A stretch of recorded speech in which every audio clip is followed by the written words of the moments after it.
2:50 p.m. Eastern Time on Wednesday, September 25th, 2019.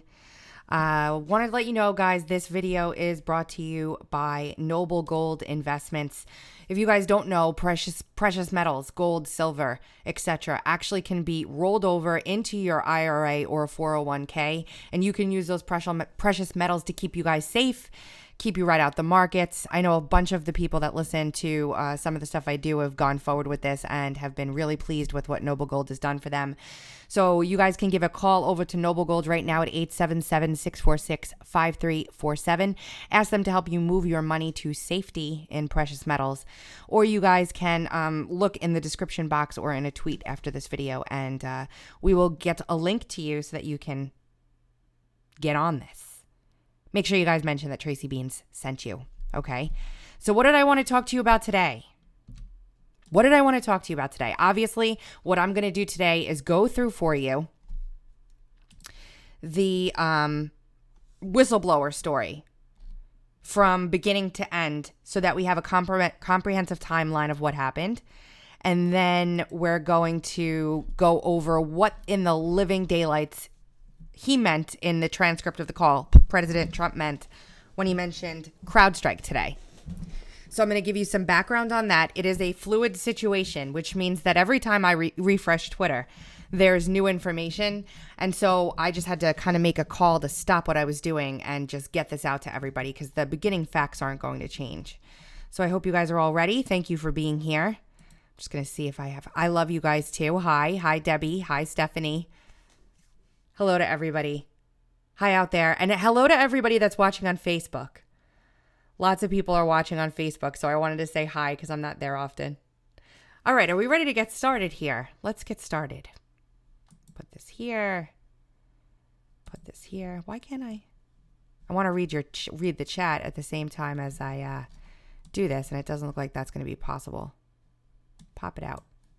Pop it out. Sorry, guys. Bear with me 1 second. Okay, so I started in the beginning. The first story that really had any substance in it in regards to this was on August 28th, and it came out in Politico, and this is it.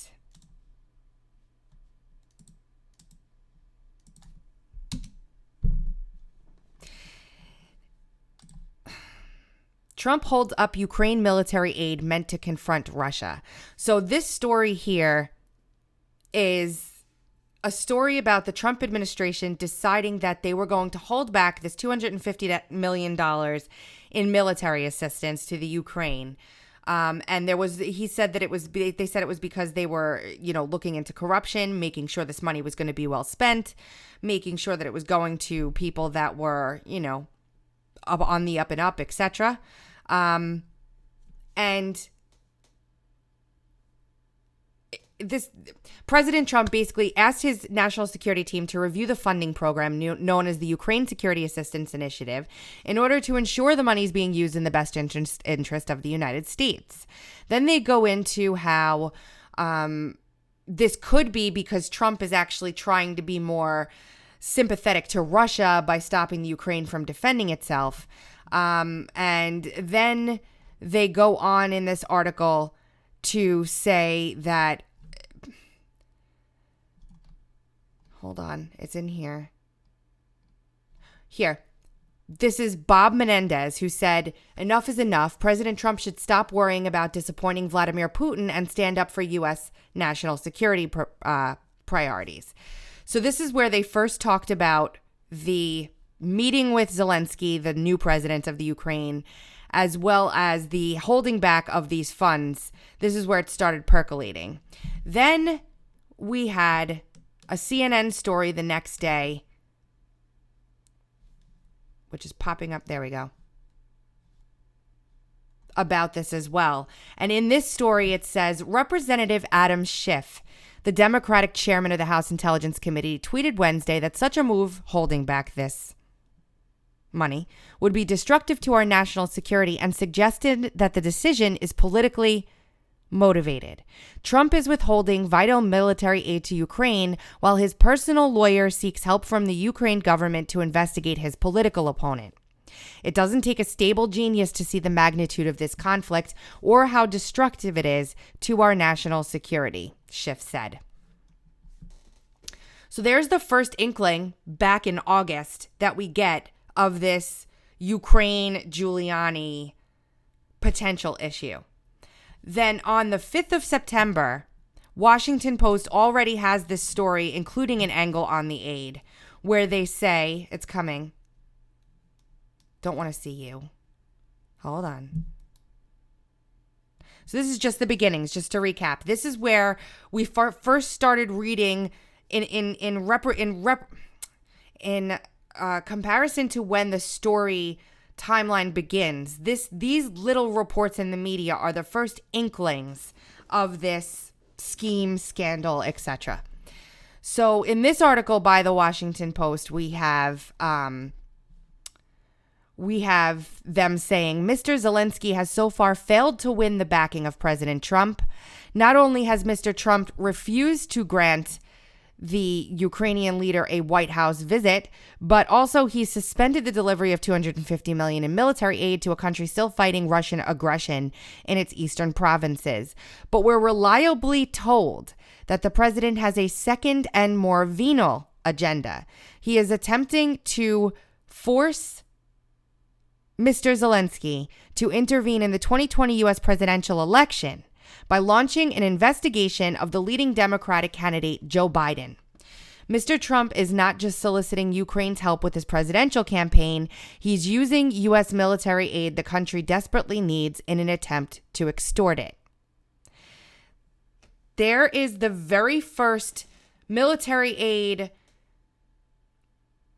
hint of what they might know article on September 5th. Check in your comments. Here we go. Now, on the 9th of September of this year, the intelligence community IG transmitted a letter to the House Permanent Select Committee on Intelligence, notifying it that there was a whistleblower complaint. The next day, Schiff asked for the entire and unredacted whistleblower complaint, the IG's determination related to it, what it was all about, what the determination was in terms of how serious it was, etc., and all records pertaining to the DNI's involvement in the matter, including any and all correspondence with other executive branch actors, including the White House. Schiff had sent a letter to the acting DNI McGuire, and he said in the letter that they're withholding this whistleblower complaint. So in other words, they get the whistleblower complaint. The IG says to Schiff's office, says to HPSCI, we have this whistleblower complaint. They're supposed to hand it over, and they don't. That's what they're saying. Hold on. Here it is.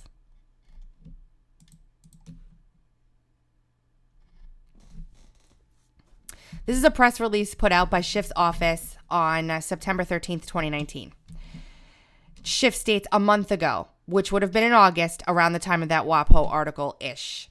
A whistleblower within the intelligence community lawfully filed a complaint regarding a serious or flagrant problem, abuse, violation of law, or deficiency within the responsibility or authority of the DNI. The IG of the intelligence community found that complaint not only credible but urgent. More than 10 days since the director was obligated to transmit the complaint to intelligence committees, the committees have still not received a disclosure in violation of the law. Then he sends a subpoena to get it. Now, when this starts percolating in the media in the September 13th arena, nobody picks up on it really. It's mumbled about. It's basically, just little rumors. It's printed in some stories. Nobody really pounces on this at all for some reason. It just doesn't go anywhere. Now, there are letters that come with this. The letters are linked here. I'll open them for you. here on September 13th, Schiff writes to Joe McGuire asking for this whistleblower complaint, and then sends another letter asking for all of the transmittals that were sent to the ICIG, to the intelligence community, or to the intelligence committee, and that he is basically ignoring the law. And then after that, they say that McGuire is going to be forced to testify on September 19th. Now, this is all still, again, not being widely reported in the media. We heard it. It was around, but it wasn't some big, huge thing. It was like Adam Schiff's complaining about some whistleblower thing, whatever. Then we got the leaks. And the leaks started about this phone call. And what happened is somebody leaked to the Washington Post and said that this whistleblower complaint was about Trump's communications with the foreign leader and how horrible it was and how evil it was and all of this stuff. And this is when it really kind of blew up. So inside of this story in WAPO, they say Trump's interaction with the foreign leader included a, quote, promise that was regarded as so troubling, it prompted an official in the U.S. intelligence community to file a formal whistleblower complaint with the Inspector General for the intelligence community, said the former officials, speaking on the condition of anonymity because they were not authorized to discuss the matter publicly. So stupid. The White House declined to comment late Wednesday night. The ODNI and a lawyer representing the whistleblower declined to comment. Intelligence Community Inspector General Michael Atkinson determined that the complaint was credible and troubling enough to be considered a matter of urgent concern, a legal threshold that requires notification of congressional oversight committees. So, again, the whistleblower could be the one leaking the story to the Washington Post. They've done that before. It's not like them to do it again. But once this story came out, this was when things really started getting crazy. So after that happened, we had on the 19th of September, CBS News, where they tell you what to know about, the whistleblower complaint thing. And they say the complaint forwarded to the Inspector General does not meet the definition of urgent concern. So we went from having it be a matter of urgent concern, meaning it needs to be looked into and the congressional committees must have their hands on it. And then a day later, it is not a matter of urgent concern. And the complaint concerned conduct by someone outside of the intelligence community and did not relate to any intelligence activity under the DNI's supervision. In other words, this whistleblower filed this complaint with the wrong office. These folks are outside, President Trump is outside of that purview, and it didn't meet urgent concern. What I think may have happened is that we didn't know at this point that the whistleblower story was hearsay, which we'll find out later. What we know at this point is that there is a whistleblower who said there was a call where there was a promise to another leader of a foreign country and that it was being hidden from the intelligence community because, or the intelligence committee, because they didn't want him to see, because Donald Trump is an evil man. Horrible, horrible, evil man. And then Trump tweets in response to this. Basically, he says, another fake news story. It never ends. Virtually any time I speak on the phone to a foreign leader, I understand there may be many people listening from various U.S. agencies, not to mention those from another country itself. No problem. Being that I know this, does anybody think that I'm dumb enough to actually say something inappropriate with a foreign leader while on such a very heavily populated call? The New York Times wrote a story that same day where they say, while the allegation remains shrouded in mystery, it involves at least one instance of Mr. Trump making an unspecified commitment to a foreign leader and includes other actions. At least part of the allegation deals with Ukraine. Now we get Ukraine, September 19th. A potentially explosive complaint by a whistleblower in the intelligence community said to involve President Trump emerged on Thursday as the latest front in a continuing oversight dispute between administration officials and House Democrats. Now, also right around here, the Director of National Intelligence sent a letter back to Schiff. Let me just copy and paste this.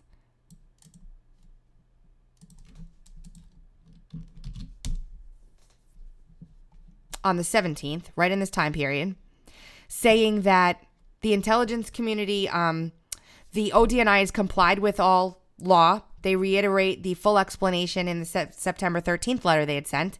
The complaint forwarded to the ICIG does not meet the definition of urgent concern.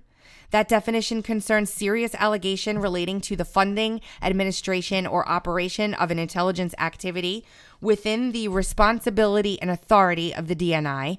This complaint, however, concerned conduct by someone outside of the intelligence community and did not relate to any intelligence activity under the DNI supervision. Because it was determined not to be an urgent concern, the law didn't require that the DNI forward the complaint to the intelligence committees.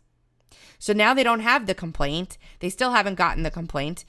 We'll get there in a second, but this is what Schiff's demanding. They want to see the complaint, okay? Rachel Maddow does her thing, and then also on September 19th, here comes Rudy Giuliani. Rudy Giuliani on the 19th and the 20th. Did you ask the Ukraine to investigate Joe Biden? No, actually I did. Makes the rounds talking about the Joe Biden corruption in Ukraine. Rudy Giuliani hits the airwaves, hijacks the story completely, takes it over, starts talking about Biden's corruption in Ukraine and the DNC's involvement in Ukraine in terms of the 2016 election. Okay. I'm just looking into the chat because I'm not able to see it today because I have a documentation up on my screen. I want you to watch this video real quick because I watched it. This is from the 20th of September, which is now 5 days ago. I want you to just watch this real quick. Oh, I don't want them to put an ad on. Oh, goodness. I don't want to see your ad. So this video it struck me. It kind of struck me to the core because I'm like, oh gosh, these people are so horrible. Here we go. A troubling private conversation between President Trump and a foreign leader has rung such an alarm bell that the intelligence community's internal watchdog calls it an urgent concern. Remember when this was? The day that was September 19th, 2019. A whistleblower complaint filed over the summer involves President Trump's communications with a foreign leader. Their conversation included a promise that was regarded as so troubling that it prompted an official in the U.S. intelligence community to file a formal whistleblower complaint with the Inspector General. We now know that none of that's true. There was no promise. There was no promise. And if you remember, this is being reported earlier. So, like, now that we have the transcript and we can look back at this, all of this fake news, there are leaks coming from everywhere. And I'm starting to think to myself, this is when the hearsay things start coming out. Hold on.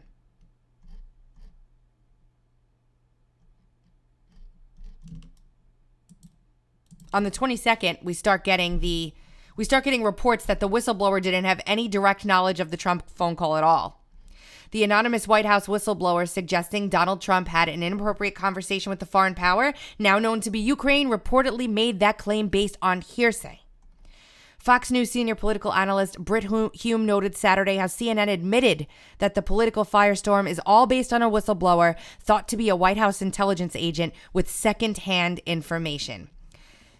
All of this, the entire time that this story is a thing, is based on this phone call. Every news report outside of one is all focused on this phone call. The phone call that we just got the transcript of today. So just to recap before we go any further. In August, this whistleblower files a formal complaint with the DNI IG, I believe. Don't quote me. I think I'm right on that. He files a whistleblower complaint with the Inspector General for the intelligence community. Once that is done, Adam Schiff gets winds of it. It starts getting reported in the press, even though that's underneath the table with the secret reporting talking about the Ukraine and the investigation. Probably because they smell that an attack on Biden is incoming. Probably because they know that the FISA report's going to be coming out. Probably because they know that there's been a lot of work done into this and that the S is going to hit the fan very, very soon. So this reporting starts to percolate. Then Schiff says, I want that whistleblower complaint. Problem is, he's not entitled to it because the DNI decided that it was not an urgent matter. It was outside of scope, and therefore it did not need to be transmitted to the intelligence community or the intelligence committee. So that's when Schiff starts throwing a fit. Subpoenas the DNI and I believe asks the ICIG to release the complaint, starts this whole big thing. Still, it doesn't get to the radar of the mainstream media. So they take it a step further. The whistleblower starts to leak what's going on. The whistleblower says in the call, there's a promise. There's some kind of promise inside of this thing that Trump makes to another nation.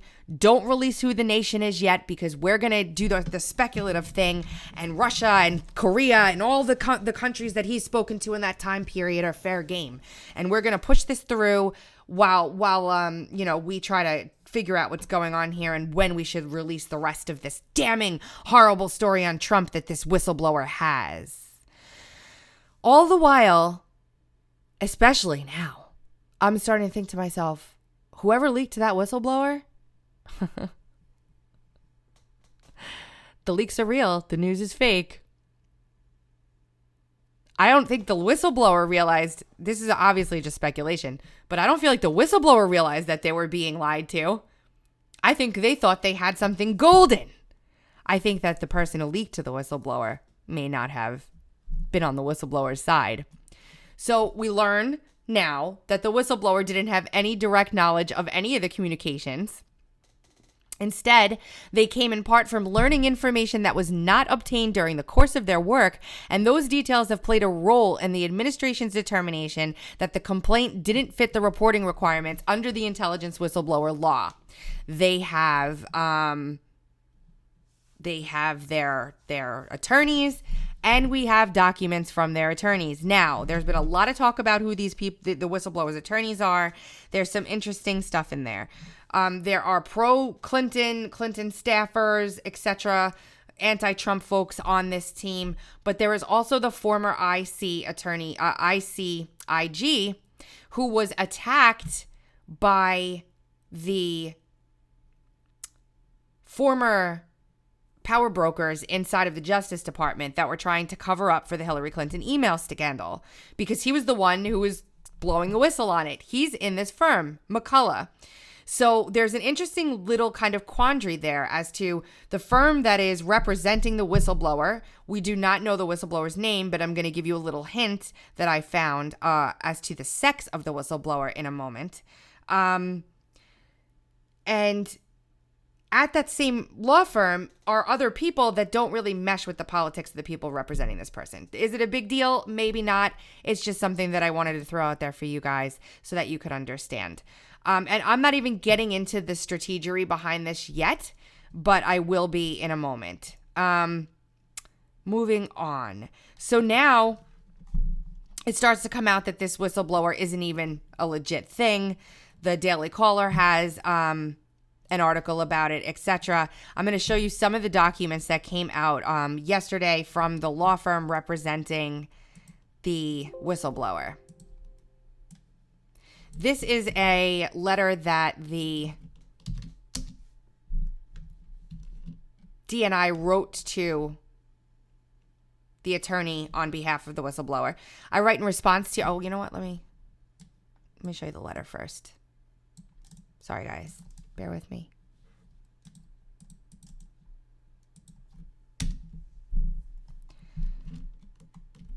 So, again, bad press all around for Biden. It blows up big. Nobody wants to talk about the fact that Biden was on tape admitting that he was basically bribing the Ukraine to drop the prosecution into his son and appoint a friendly prosecutor. You guys can check out Dan Bongino because he's been covering this for months as well.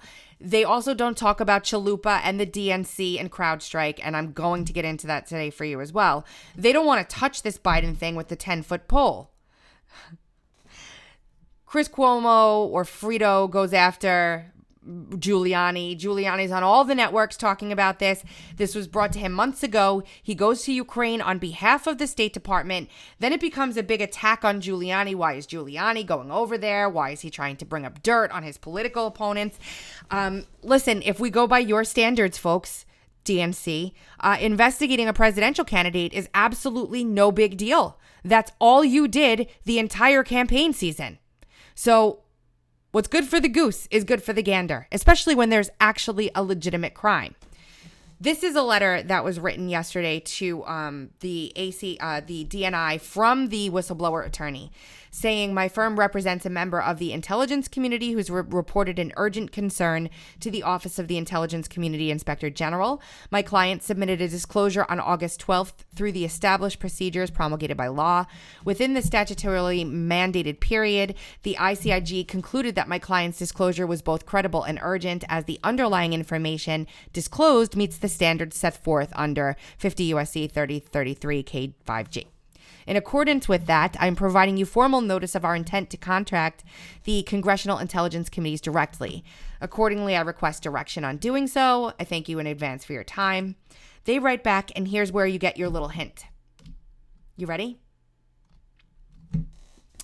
I write, in response to your letter of today to Acting Director of National Intelligence McGuire, as detailed in my letters to Congress dated September 13th, 2019 and September 17th, 2019, we've determined after consulting with the Department of Justice that your client's disclosure does not fall within the statutory definition of an urgent concern. And that's when that's declared again. Now, this is where we understand the time-sensitive nature, because now that this was not, it was not an urgent concern, the procedure just changes completely. So now the whistleblower has to go right to Congress. Here's the hint, guys. It might be something, it might be nothing, but this author of this letter says, please know that the DNI's highest priority is ensuring that the women and men of the intelligence community have everything they need to carry out their mission in support of our nation's security.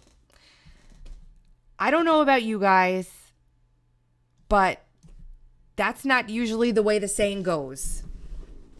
Usually it says men and women, no matter who it is. If you were trying to show affirmation to a woman who is in the IC, you might say women and men and put women first.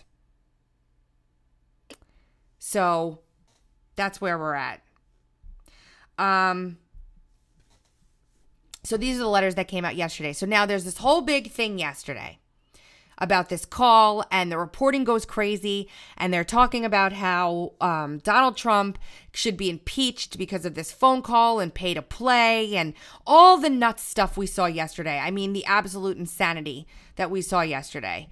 And it blew up. Like they had no information. They didn't have the transcript. They didn't have the whistleblower complaint. They had absolutely nothing. But for some reason, they still decided that they were going to move forward with this whole impeachment thing, or inquiry, or a formal inquiry of impeachment. The entire thing went crazy. And then Trump declared yesterday that he is going to release the transcript of this call with the world's leader. Now, we shouldn't even have to have this conversation. This is absolutely disgusting. I can't believe that this is even happening. It is horrible for the country, but what do the Democrats care, right? Why would they care? I don't want to open up Outlook. Why would they care? They wouldn't. They wouldn't care. So we got the transcript this morning. After yesterday, they hold their press conference. They say, oh, this president is horrible, and AOC comes out and says that they're also going to throw on emoluments charges and all kinds of other things to this impeachment inquiry. There's no vote for impeachment, but it doesn't matter It doesn't matter right now. Let me tell you why. Because the Democrats are playing to their radical base in the court of public opinion. They are not attempting to do this the right way. This is a publicity stunt and nothing more. It is definitely a step above the Nadler circus. They were probably trying to rescue him because he looked like a complete moron with his impeachment nonsense. So we get the transcript today. I know you guys have probably already read it. Frank and I read it on the podcast today. There are some interesting things inside the transcript. Let me explain how this is done. There are people sitting in the White House Situation Room who are listening in to the president's phone call with Zelensky, and they are taking notes on what is said. So for everybody out there running around saying that this is not a transcript, that this isn't real, that it's forged, that it's doctored, whatever, take a seat, because that's nonsense. This is how everything is done. Any transcript of a White House call. It says it here that it won't be exactly right, but it was taken at the time, at that day. This was a half an hour long phone call. They go through a lot of things in here. I'm not going to read the whole thing to you because I'm sure that nearly every single one of you has read this already. The order of when things were said is important. The left is completely, they're out of their minds. They don't know how to handle this. They're completely flat-footed. There is nothing in here that you wouldn't want your leader to be doing at all. I mean, it's a beautiful call, just like President Trump said. I want the president of the United States to make sure that he is not handing over my tax dollars to some corrupt-ass deep state country that was involved in messing with the elections in 2016. That's what I want my president to do. That's what all of you should want your president to do. There is nothing here. But he does mention something about Crowdstrike.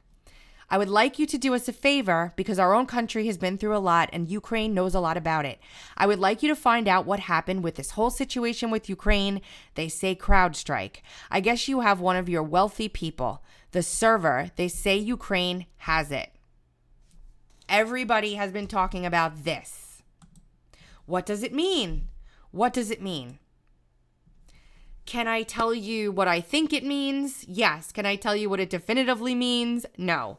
And we're going to start because our friend Jeff from Markets Work is not around. I haven't seen him over the past couple days.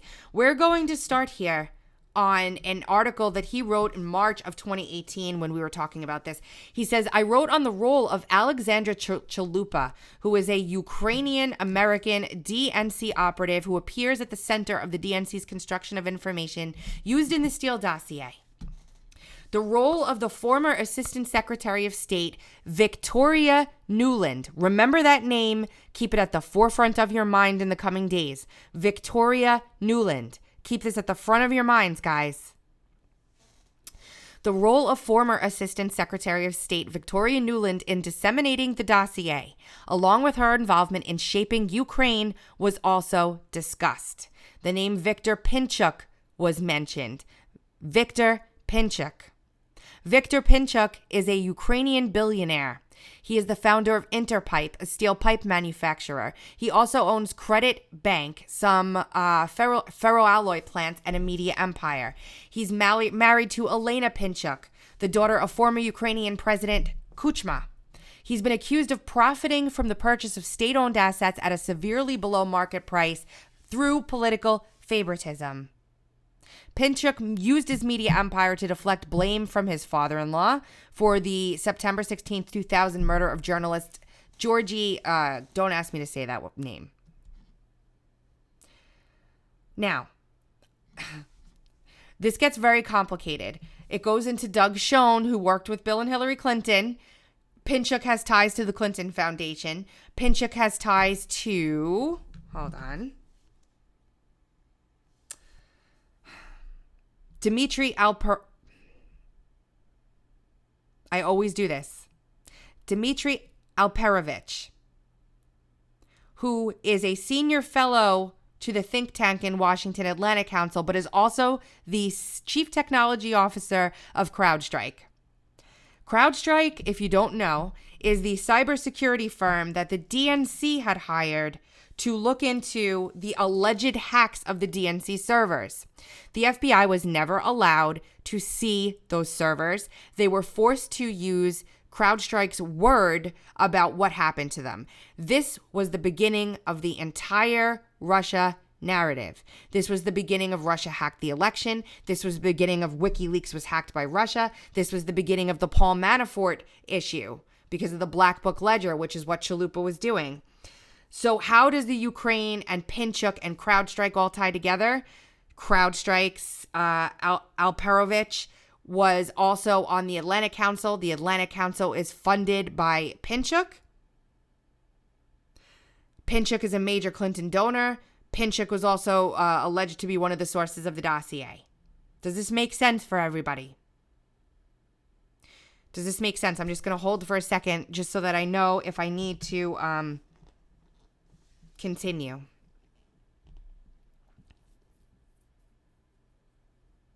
I'm waiting.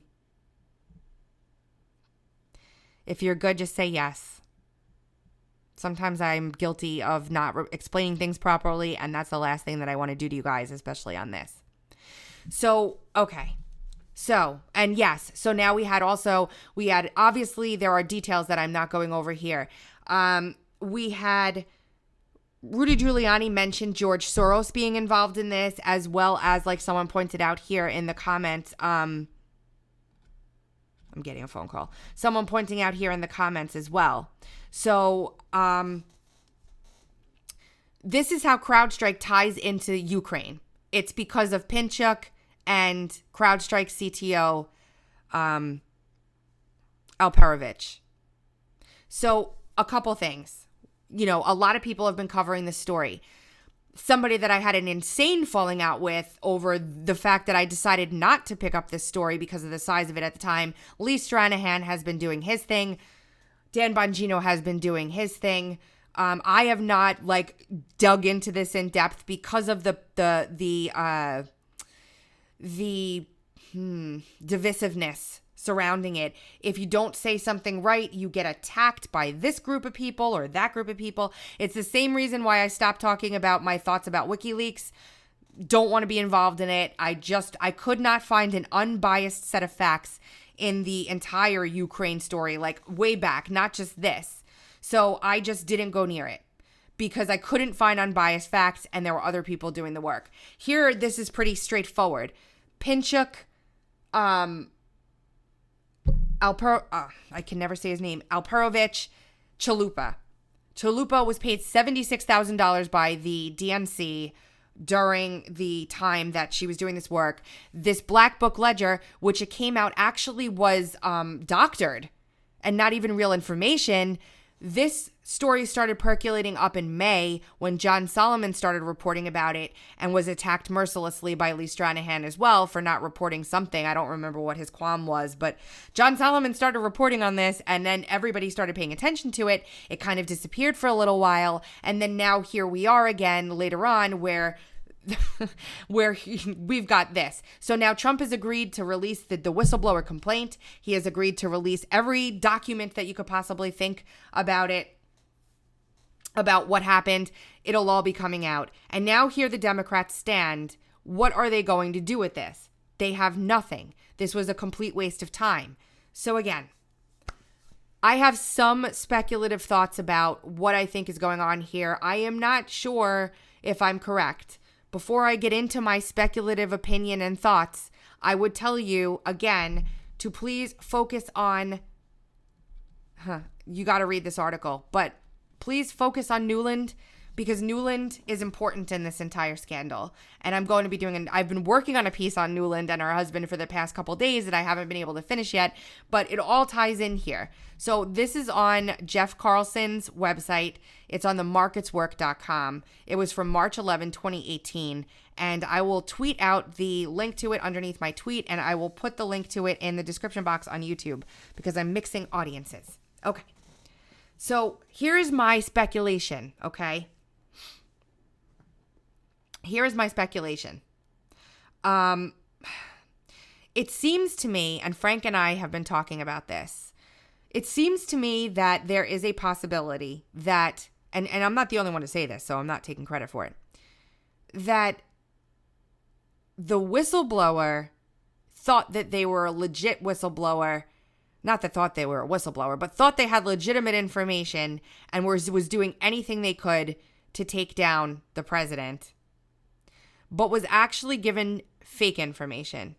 And now, yes, Victoria Nuland. And now all of a sudden, what do we have?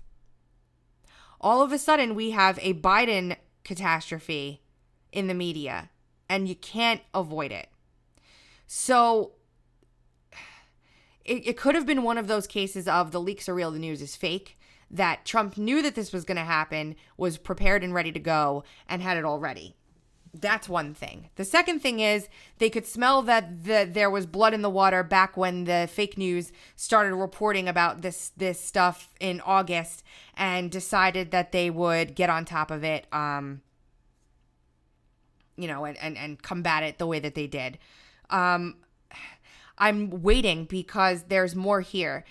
Outside of the pure political shit show that this is, forgive my French, I don't think that the left understands what they've done here. And they raised $1 million yesterday for Donald Trump's campaign in a single day. Peter Schweitzer's book goes over a lot of this too. Peter Schweitzer has been on top of this story. The thing that I wanted to do for you guys today was just go through and explain the Crowdstrike connection, go through and explain the story from start to finish, because a lot of people don't understand how the timeline went out. If you guys have any questions for me, I don't even want to continue to speculate because I have ideas, but I'm not ready to throw them out there yet. I need more information. So let's take a look at the comments right now. I've got you guys flying through here. Thank you for listening. Does anybody have any questions that I may be able to explain better for you guys or anything like that?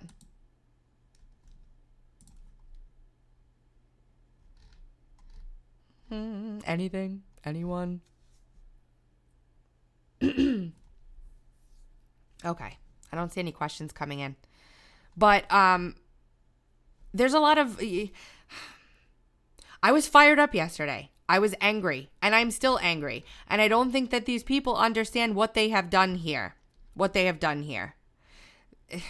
It is a massive mistake. Not only has the media completely outed themselves yet again, as I can't, it takes a certain level of it takes a certain level of flailing around like a chicken without a head to bring yourself to the brink of extinction like this over and over and over and over and over again. Like, what in Nancy Pelosi's right mind made her do that yesterday? They are really trying to get out in front of something. There is something else coming. I know the FISA stuff's coming, and this stuff ties in. I'm telling you, this entire scandal is going to get blown out of the water, and these people do not know what to do with themselves. For years, they have protected themselves. This is on both sides of the aisle, okay? This is on the right and the left. For years, these corrupt bureaucrats did nothing but enrich their own pockets. And then we got an outsider to come in and say, hold up a second. This is not the way it's supposed to go. And what happens? They freak out because in 3 years, look at what has happened. 3 years. I bet you a lot of you folks voted for Romney back in the day, right? Look at him now. So what's going to have to start happening is we're going to have to start recycling through all of our old videos and reports that we did 2 years ago when we had this story. Because a lot of us have been talking about this for a really long time, and a lot of you folks are new. So we're going to have to cycle back through all the reporting that we've done over the past 2 years and bring it back out to the forefront so that everybody can understand what's going on. Keep your eyes on this. There's so much more here. This is just meant to be an overview for everybody. If you guys appreciate the work I do and you'd like to become a patron of mine, I would really be honored to have you. You can find me on Patreon at patreon.com/Tracybeanz with a Z. You can find my PayPal address at paypal.me/Tracybeanz. And make sure to check out uncoverdc.com, where we'll have a whole bunch of news on this stuff and a bunch of amazing stuff going on. Before I go, now that I have you guys all here, before I go, I am going to be at the American Priority Conference in October. It is going to be off the hook. Off the hook. Sick. I'm so excited for it. If you guys want to go to the conference, go to AmericanPriority.com and you can use the code BEANS and you can get $150 off the weekend, which means that your entire ticket price will be $100 for all of the days. If you are anywhere near Florida or can get to Florida and Miami within the next 2 weeks, please consider going because it is going to be definitely something that you do not want to miss. There are going to be so many people there. So thank you guys for paying attention to this. I hope I did an okay job. I hope that I did the story justice for you guys. And I might thread it. I might not. I don't know. Thanks for being here. And I will talk to you guys